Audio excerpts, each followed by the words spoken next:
If you're cost conscious like I am with my family, you have to be really careful about spending money at the grocery store, and it adds up really quickly. One easy way that you can save money, especially at the meat counter, is to buy a whole chicken rather than buy a chicken that's already been pieced up. And no matter what sale is going on, a whole chicken will always be cheaper than one that's cut up. But a lot of people are intimidated about cutting a whole chicken. It's not glamorous, but it sure will save you a whole lot of money. And the great part about being able to cut up your own chicken too is you can save the extra pieces and make a great homemade stock that you can freeze and use for something else later on. Now, it's really important to talk about safety when you're talking about cutting up something like a chicken. What I have here is I have my chicken that has been rinsed and patted dry. It's easier to handle when it's dry like that. I have it on a plastic cutting board so that it can be easily sterilized. And I've also placed a little rubber pot holder mat thing under this so that as I'm cutting, my cutting board won't slide. Now, when I'm cutting up a chicken, I use two things. I use some kitchen shears and a really sharp knife.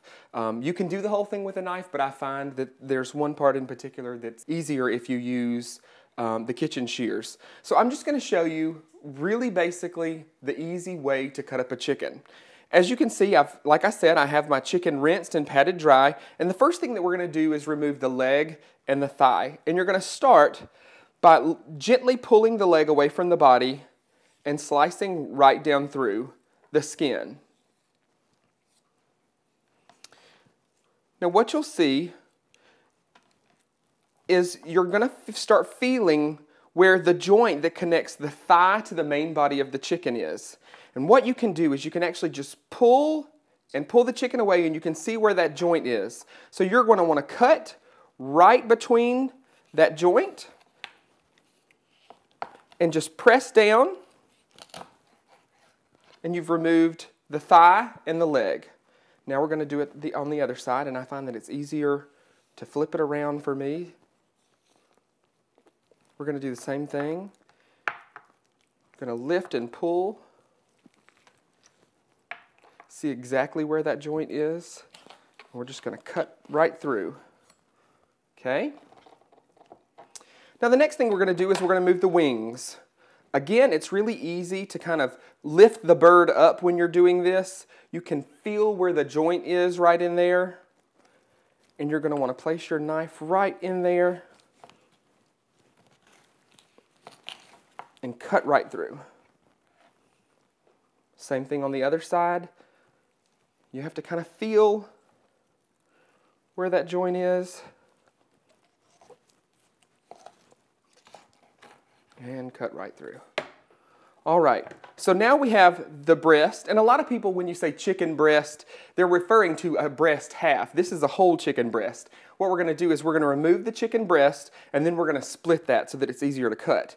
This is the back of the chicken, and this is what makes great stock. So like I said, the best part about buying your own whole chicken and cutting it up is being able to use this to make the stock. Now when removing the breast, I find it easiest to use a pair of kitchen shears. And you're going to want to just take right along the side. You can see where the fat line runs right there, and you're just going to cut right up through here. I'm going to do the same thing on the other side. As you can see here, there's a fat line right here. The chicken is kind of telling you exactly where to cut. So we're going to just trim right up. As I said, there's nothing glamorous about this. So this is the back. As I said, we're going to put this to the side and use that for chicken stock. Now this is one of the most difficult parts when you're cutting a chicken, is to break this breastplate that's right here. I find the easiest way is to take the large knife, kind of score it right there. Sometimes you have to pop it really quickly, and we're just going to cut right through here. I usually cut halfway on this side. I turn it back over and I spread the chicken skin out. You know, that baked crispy chicken skin is the best part, especially on fried chicken. So you want to make sure that the skin is spread evenly over the breasts, and you're just going to slice right down the middle.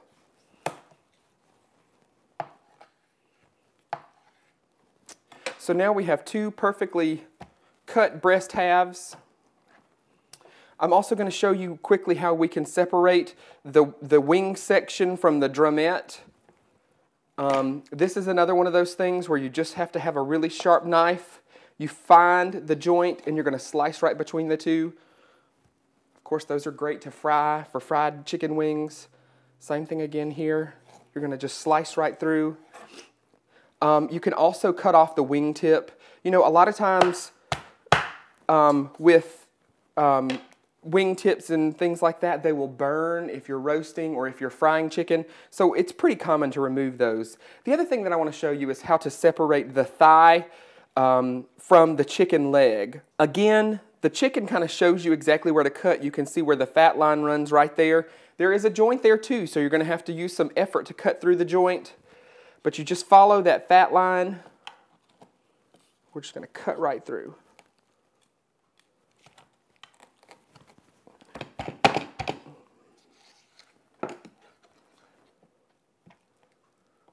Again, we're going to follow the fat line, and we're just going to cut right through. So there you are. We've got chicken thighs, chicken legs, wings, drumettes, and breasts all ready to go. Great for frying, and be sure to take that back, put it in a pot. You can actually take it and just pop it in the freezer for the next time when you have that and maybe some extra vegetable skins or extra pieces of vegetable that you've cut up to make a great chicken stock. So you see, it's really not that difficult, and it's completely intimidating, I understand.